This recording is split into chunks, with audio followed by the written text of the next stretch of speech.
हर हर महादेव दोस्तों, आप सुन रहे हैं attendance of the heart episode 5 मेरे यानी इशिका आस्था के साथ।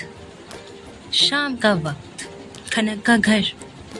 रात धीरे धीरे अपनी चादर फैला रहा था। खनक अपने कमरे में बेड पर बैठी थी।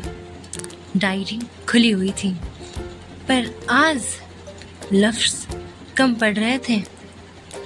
तभी बाहर से आवाज आई, खनक बेटा, जरा बाहर आना। खनक ने हैरानी से डायरी बंद करी और कमरे से बाहर निकलकर हॉल की ओर बढ़ चली। हॉल में पहुंचते ही उसकी नज़र हॉल में खड़े एक शख्स पर गई। 1 सेकंड, 2 सेकंड और फिर उसके मुंह से हैरानी से निकला, करण। खनक आंखें खुशी से चमक उठी थी। सामने खड़ा था करण, उसका बचपन का दोस्त, उसका पड़ोसी, जो कुछ साल पहले अपने पापा के ट्रांसफ़र के वजह से दिल्ली शिफ्ट हो गया था। करण ने हंसते हुए अपने हाथ फैलाए और कहा, मिस किया मुझे? खनक सीधा उसके पास दौड़ी और उसे हग कर लिया और कहा, पागल, तू बिना बताए कैसे आ गया? करण ने कहा, सरप्राइज देना था तुझे, तो बस आ गया। ये कहकर उसने आंख मारी। अब करण की फैमिली का इंट्रोडक्शन कर लेते हैं, क्योंकि उनका इस कहानी में एक मुख्य किरदार है। करण के पापा का नाम दीपक सिंह है। वो एक सरकारी नौकरी करते हैं। माँ दीपा सिंह एक हाउसवाइफ है। एक बड़ा भाई लक्ष्य सिंह, ये स्कूल में टीचर है। भाभी हर्षिता सिंह एक हाउसवाइफ है और एक 4 साल का बेटा पियूष। अब कहानी में वापस आते हैं। डाइनिंग रूम में दोनों फैमिलीज एक साथ बैठी थीं। हंसी मजाक, पुरानी यादें, सब कुछ वापस आ गया था। तभी संगीता जी बोली, अब तो भाई साहब आप सब यहीं रहेंगे। आपका ट्रांसफ़र वापस बनारस में जो हो गया है। खनक के चेहरे पर ये सुनकर एक अलग ही खुशी आ गई। उसने झट से कहा, मतलब करण, तू अब यहीं रहेगा? खनक ने चहकते हुए कहा। करण ने हाँ में सिर हिला दिया और कहा, अब रोज परेशान करूँगा तुझे। दोनों फैमिली बहुत खुश थी आपस में मिलकर। ईशा और अंश तो पियूष के साथ ही बिजी हो गए थे, क्योंकि पियूष बहुत शरारती था। पियूष आगे आगे भाग रहा था और अंश, ईशा उसे पकड़ने के लिए पीछे पीछे भाग रहे थे। तभी पियूष भागते भागते खनक से जाकर लिपट गया, तो खनक ने खुशी से उसे अपनी गोद में उठा लिया और उसे पुचकारने लगी। पियूष खिलखिला कर हंस दिया, हंस पड़ा। थोड़ी देर बाद सबने मिलकर खाना खाया।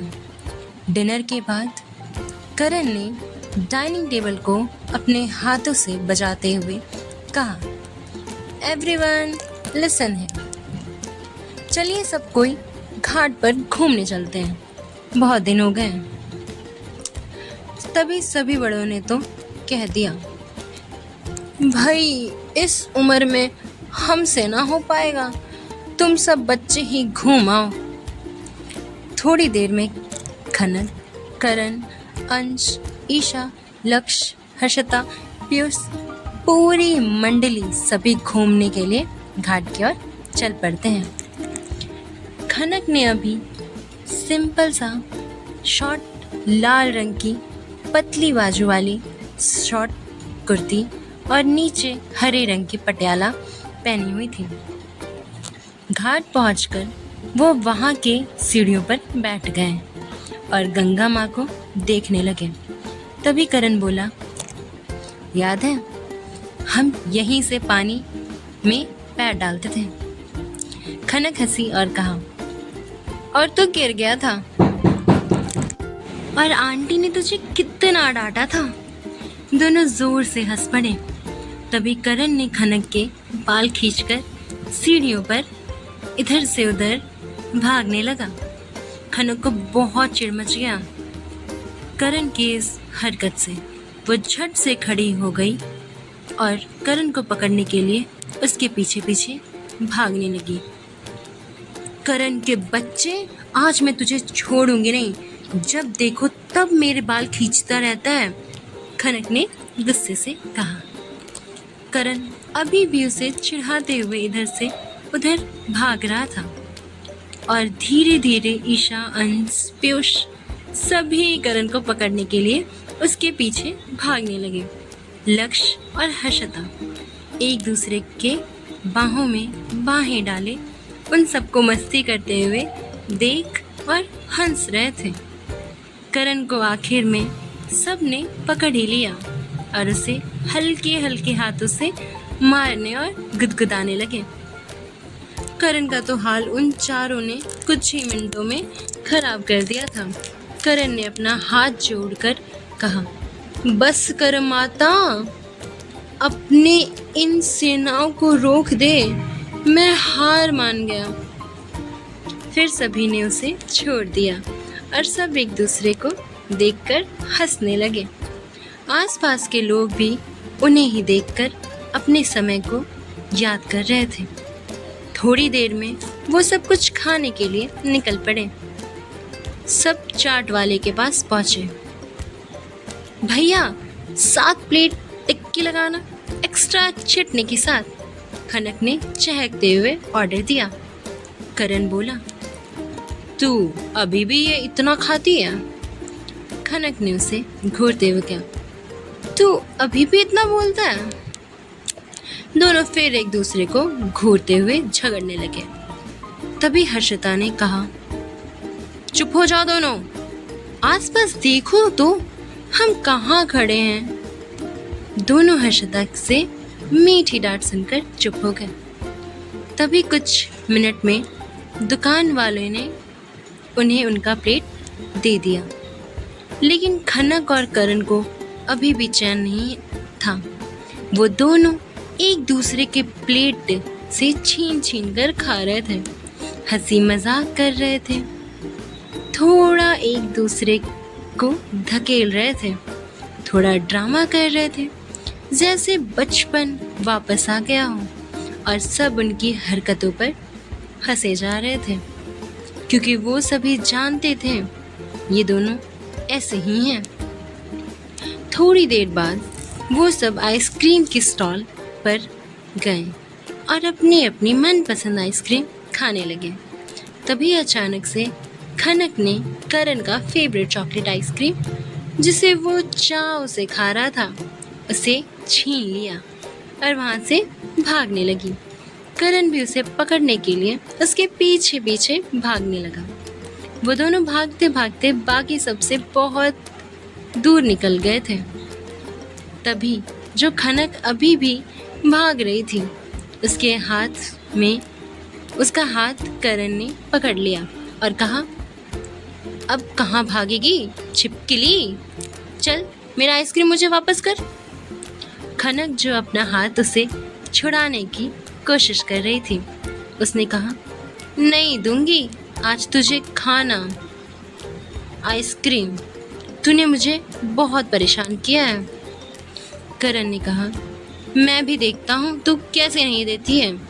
ये कहकर वो उसके दूसरे हाथ से आइसक्रीम छीनने की कोशिश करने लगा। तभी वहाँ एक ब्लैक रंग की BMW 1000 RR बाइक आकर रुकी। उस बाइक वाले ने अपनी हेलमेट निकाली तो उसके शार्प फेशियल फीचर्स नजर आने लगे। उस लड़के ने ब्लैक टाइट फिटिंग टी-शर्ट पहनी हुई थी। वो और कोई नहीं, अबीर था। जो कि वहाँ कुछ काम से घाट की ओर जा रहा था। पर अचानक उसे वहाँ पर ऐसा महसूस हुआ कि खनक उसके आसपास है। तो उसने वही सड़क पर अपनी बाइक रोक दी थी। उसने अपनी नजरें आसपास फेरी तो उसे कुछ ही दूर लड़ते हुए खनक और उसके साथ एक लड़के को देखा। फिर उसकी नजरें खनक के हाथ पर गई जिसे करण ने अभी पकड़ रखा था। ये देखकर अबीर की आंखें लाल हो गई। उसने अपने हाथों की मुट्ठी कस ली। उससे बर्दाश्त नहीं हो रहा था खनक को किसी लड़के के साथ, वो भी इतना करीब, हाथों में हाथ डाले। अबीर ने फिर अपनी नजरें खनक पर की जो खिलखिलाकर हंस रही थी।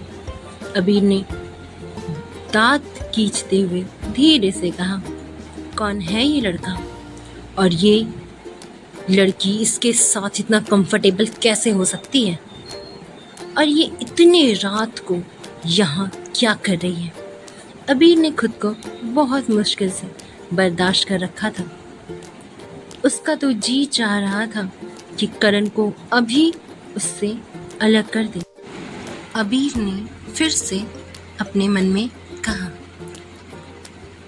मैंने इससे कहा था कि किसी का हाथ नहीं पकड़ने को, पर वो तो उस लड़के के साथ बच्चों की तरह लड़ रही है। तभी वहाँ दौड़ते दौड़ते पीयूष आ गया और खनक के पैरों से लिपट गया और बोला, माची माची, आप इतना तेज क्यों भागती हो? मैं थक गया आपको ढूंढते ढूंढते, पकड़ते पकड़ते। प्लीज ना मेरे लिए वेट किया करो। खनक हंसी और उसे अपनी गोद में ले लिया। जब अबीर ने उन तीनों को ऐसे देखा, उसका ज्वालामुखी फट गया। उसके दिमाग में बार बार यही चल रहा था, आखिर खनक का रिश्ता क्या है इस लड़के से और इस बच्चे से। खनक, करण और पीयूष, कभी कोई भी देखता तो यही समझता कि ये उनकी एक छोटी सी फैमिली है, और अबीर के दिमाग में भी ऐसा ही आ रहा था, पर वो ये बर्दाश्त नहीं कर पा रहा था। तभी दूर खड़ी खनक की नजर अचानक से अबीर पर पड़ी और वो वहीं जड़ हो गई। उसके मुंह से धीरे और हैरानी से निकला, अब अबीर सा? करण ने उसकी बात सुनकर उससे कहा, क्या कहा तुमने अभी? अबीर की आंखें खनक पर ही गड़ी हुई थी। जब उसने देखा कि खनक ने उसे देख लिया है, तो उसने बाइक से उतरकर अपने कदमों को खनक की ओर बढ़ा लिया। खनक का दिल तेजी से धड़क रहा था। उसने अपने हाथों को करण के हाथों में और कस लिया था। ये देखकर अबीर को और गुस्सा आ रहा था। वहीं खनक को कंफ्यूजन से देख रहा था। खनक को करण कंफ्यूजन से देख रहा था। तभी वहाँ अबीर पहुँच गया। खनक ने उसकी आंखों को देखा और वो डर गई, क्योंकि अबीर की आंखें बहुत लाल हो रखी थी। खनक ने अपनी नजरें झट से नीचे कर ली। करण ने जब देखा कि उनके पास कोई आकर खड़ा हो गया है और खनक को भी देखे जा रहा है, उसने अबीर से कहा, मिस्टर, आप कौन हैं और आपको कुछ काम था जो आप यहाँ आके खड़े हो गए हैं? अबीर ने करण को पूरा इग्नोर किया। तभी खनक ने कहा, गुड इवनिंग सर। करण ने कहा, तुम इन्हें जानती हो क्या खनक? खनक ने करण की ओर देखा और कहा, ये मेरे प्रोफेसर अबीर सर हैं। करण ने ये सुना और वो सकपका गया। फिर उसने भी अबीर की ओर देखा और कहा, good evening sir, nice to meet you. मैं खनक का बचपन का दोस्त हूँ। मेरा नाम करण सिंह है और आपको पता है ये पढ़ने में बिल्कुल खराब है। ये खनक ने ये सुनकर अपनी आंखें बंद कर ली। तभी अबीर ने अपनी आंखें खनक पर गहरी करते हुए कहा, मैंने आपसे कैबिन में क्या कहा था मिस खनक?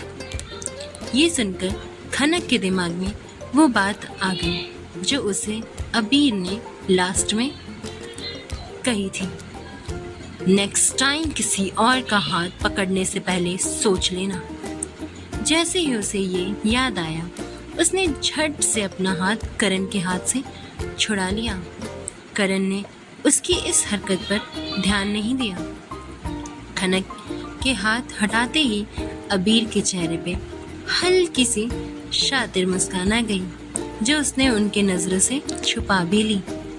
अबीर ने थोड़ी ठंडी पर हैवी आवाज में कहा, लेट नाइट आउटिंग? खनक थोड़ी घबरा गई। उसने हिचकिचाते हुए कहा, सर वो बस घूमने आए थे। अबीर ने कहा खनक से। अबीर ने फिर खनक से पूछा, घर वालों को पता है आपके बारे में मिस खनक? खनक एक सेकंड के लिए चुप हो गई, फिर कहा, जी सर। अबीर ने हल्की सी स्मक के साथ कहा, गुड। फिर उसने करण की तरफ देखते हुए कहा, टेक केयर ऑफ हर। करण ने तुरंत जवाब दिया, आई ऑलवेज डू सर। एक सेकंड के लिए हवा हैवी हो गई। अबीर के जबड़े कस गए। अबीर ने खुद को संभालते हुए खनक की ओर देखा और कहा, इतनी रात को घूमना सही नहीं है, घर जाओ। ये कहकर अबीर वहां से जाने के लिए मुड़ गया। वो अपनी बाइक के पास पहुंचकर बाइक पर बैठकर हेलमेट पहना और एक नज़र खनक को देखकर वहां से चला गया। जाते वक्त उसके दिमाग में यही चल रहा था कि Why am I even bothered? पर जवाब उसके पास नहीं था। इधर खनक ने अबीर के जाने के बाद गहरी सांस लेते हुए कहा, उफ, बच गई। ये देखकर करण उससे कहता है, बहुत ही स्ट्रॉन्ग फीलिंग आ रही थी यार इनसे, कितने डरावने लगते हैं ये सब। तभी वहाँ बाकी सब भी आ गए जो कि वहाँ पे किसी दुकान में रुक गए थे क्योंकि उन्हें घर वालों के लिए बनारसी पान लेना था। अब बनारस में रहकर बनारसी पान नहीं खाया तो क्या खाया। फिर वो सब वहाँ से घर चले गए। तो आगे क्या होगा इस कहानी में? क्या करण सिर्फ एक दोस्त है या उसके दिल में कुछ और भी है खनक के लिए? क्या अबीर अपने इमोशंस समझ पाएगा या उन्हें इग्नोर करता रहेगा? और सबसे बड़ा सवाल, खनक किस तरफ खींची चली जा रही है? जानने के लिए सुनते रहें अटेंडेंस ऑफ द हार्ट मेरे यानी इशिका के साथ। धन्यवाद।